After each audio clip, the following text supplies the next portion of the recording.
Some people speak softly not because they have nothing to say, but because they are busy noticing what everyone else has missed. A quiet person in a noisy room can feel like an unanswered question, a small gap in the soundtrack that makes you wonder what thoughts live behind the silence. This contrast invites a deeper look. Why does silence often feel linked to understanding? And is that link real or only imagined? The big question is simple. Do quieter people truly understand more, or do we project depth onto them because we cannot hear what they are thinking?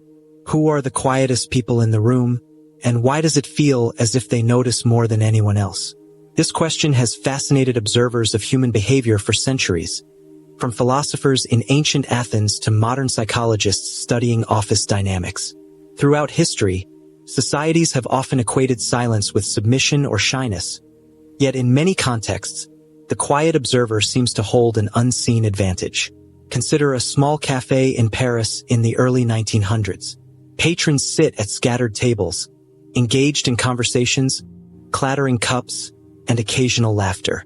Among them, a young writer sits quietly, pen poised, eyes scanning the room, absorbing snippets of dialogue and gestures. Without speaking, this individual collects data that others, wrapped in their own chatter, might never notice. The scene is ordinary, yet it illustrates a pattern repeated in countless settings. The silent individual is often more attuned to subtle social cues. In modern times, this phenomenon matters because our world has become saturated with noise. Open-plan offices, social media feeds, and constant notifications create an environment where attention is fragmented. Understanding why some people remain silent, and how this silence correlates with perception and comprehension, is increasingly relevant for education, workplace productivity, and mental health. Researchers in psychology have begun framing this as a question of cognitive bandwidth. How much mental energy can we allocate to observing, interpreting, and remembering versus producing speech? Historical and cultural studies further enrich this context. In Japan, for instance, silence has long been a social tool, signaling thoughtfulness or respect. In contrast, Western norms often prize verbal expression and assertiveness. Even within a single society, childhood experiences, schooling, and family dynamics shape how and when individuals choose to speak. Some develop a habit of quiet observation, not out of fear, but as a learned strategy for understanding their environment more fully. So why does this matter now in 2025? Because in a hyper-connected, information-rich era, noticing what others overlook can be a genuine advantage. The quietest person may have access to patterns, contradictions, and insights hidden in plain sight. The story is not just about being reserved. It is about the intricate dance between attention, cognition, and social interaction that has been unfolding quietly around us for centuries. Imagine a sponge sitting in a shallow puddle, soaking up water slowly but thoroughly.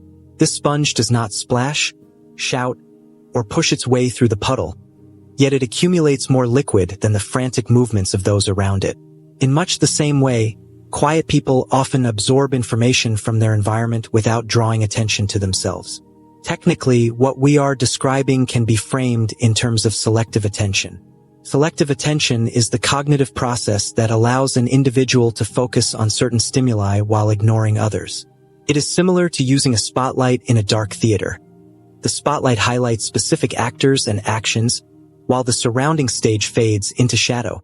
In quiet individuals, this spotlight is often internally controlled, meaning they can observe social interactions, gestures, tone of voice, and environmental details with fewer distractions from their own speech production. Another relevant concept is working memory.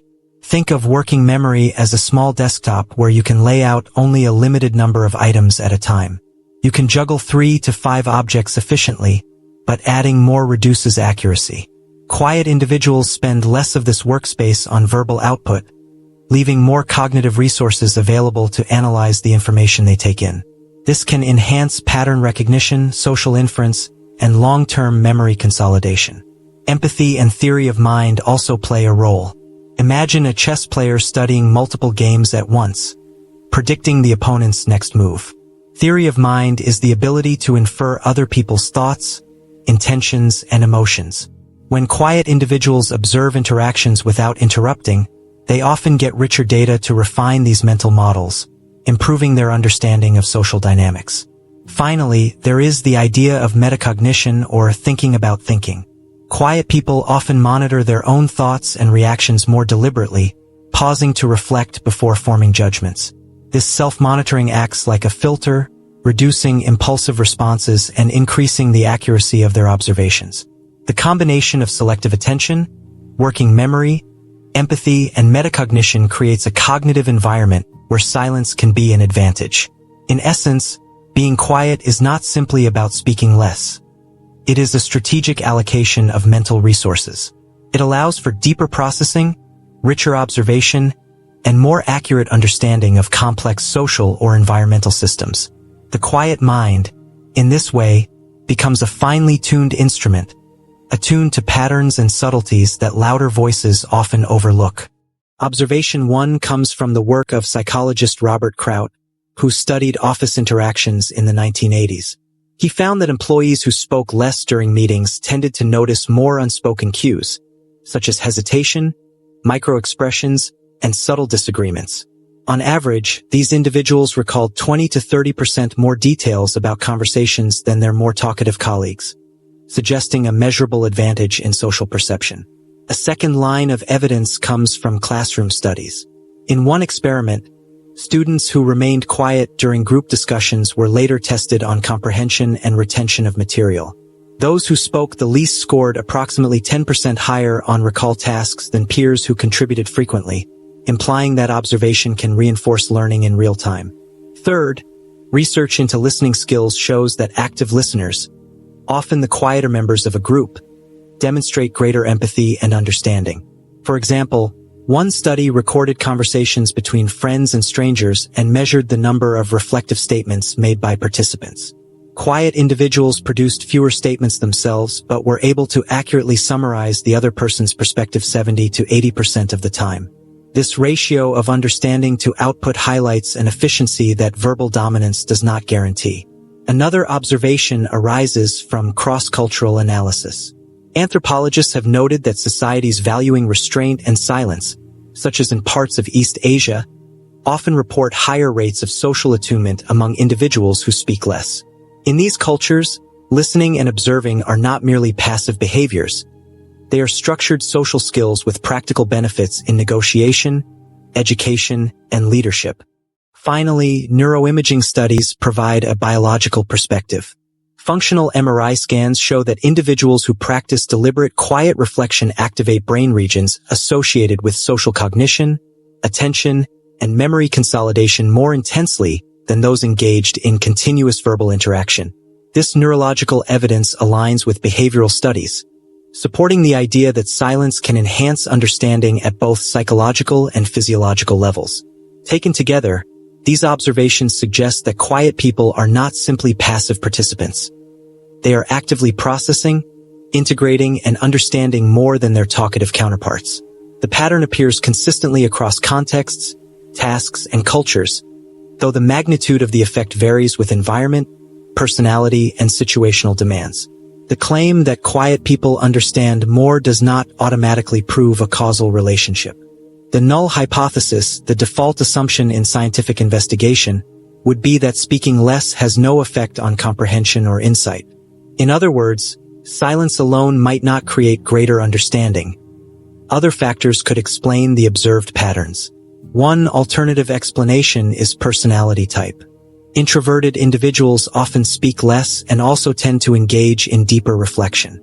In this case, the observed advantage may stem from inherent cognitive style rather than the act of remaining quiet. While evidence shows correlations between silence and observation, it cannot fully separate the influence of personality from behavioral choices. Another possibility is social context. Quiet people might simply find themselves in environments that reward listening or observation. For example, in a collaborative classroom or office setting, a quiet observer may benefit from attentive teachers or colleagues, skewing the apparent effect of silence itself. Where context is different, such as highly dynamic group discussions, the advantage may diminish or disappear entirely. A third factor involves prior knowledge and experience. Individuals with more background knowledge in a subject often appear quieter because they choose their contributions carefully. Their superior understanding may therefore reflect expertise rather than a cognitive advantage of silence.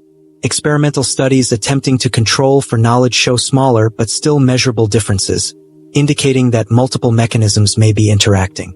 After evaluating these alternatives, the current evidence most strongly supports a combination of selective attention, working memory allocation, and reflective observation as the explanation for why quiet individuals often appear more perceptive. Silence itself is unlikely to be the only driver, but it provides a behavioral framework that facilitates these cognitive processes. Thus, the claim is plausible, yet it must be framed cautiously, acknowledging that other variables influence the outcome. Despite compelling evidence, significant gaps remain in our understanding of the relationship between quiet behavior and enhanced comprehension. Most behavioral studies rely on relatively small sample sizes, often fewer than 100 participants, limiting generalizability across populations and cultures. Laboratory conditions may also exaggerate effects, as controlled tasks cannot fully replicate the unpredictability and complexity of real-world social interactions. Measurement tools present additional limitations.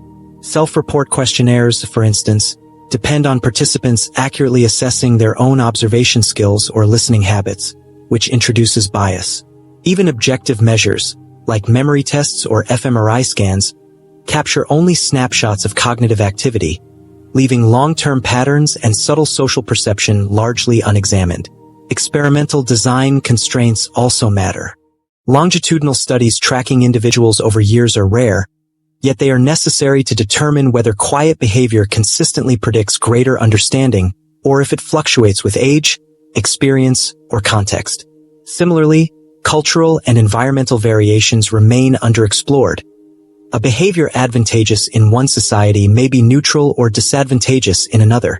Future research could address these gaps by combining multi-year observational studies with high-resolution neuroimaging and naturalistic social experiments. Imagine wearable sensors that track eye movements, verbal contributions, and physiological markers while individuals engage in daily interactions.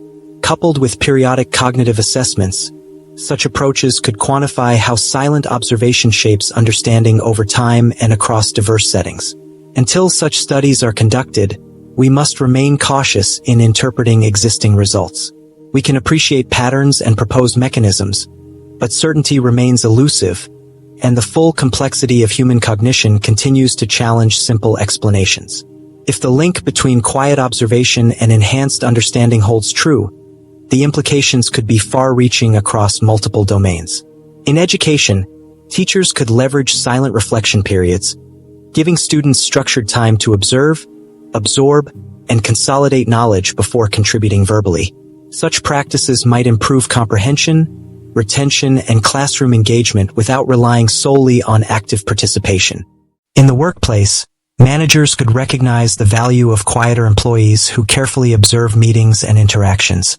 Rather than equating verbal dominance with competence, organizations could design feedback systems that reward insight and pattern recognition, potentially improving decision-making and collaboration.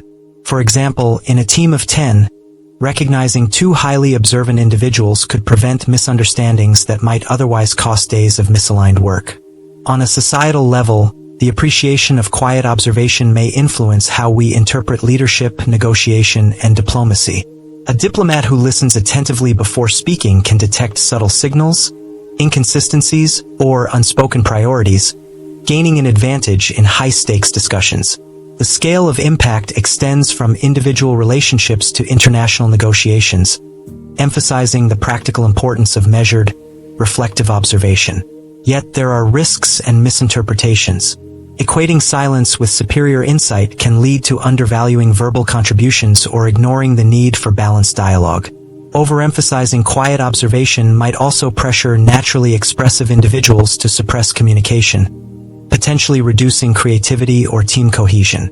Thus, any practical application must balance appreciation for quiet cognition with recognition of diverse communication styles and contexts. The potential benefits are real, but they coexist with limitations and uncertainties that demand careful interpretation. Silence can provide insight, but it is not a universal key to understanding. The surrounding environment, personality, and task demands all shape outcomes. The excitement is real, but so is the need for caution. Silence can be a window into deeper understanding, yet it does not guarantee insight on its own. It invites us to reflect on how we listen, observe, and allocate our attention in daily life. Could embracing quiet observation change the way we learn, work, or relate to others? Might pausing before speaking reveal patterns that we usually overlook in the rush of conversation? These are questions worth exploring, not only in theory but in how we choose to engage with the world around us. If you found this topic intriguing, subscribe to the channel and share your thoughts in the comments. Your perspective may reveal insights even the quietest observer might miss.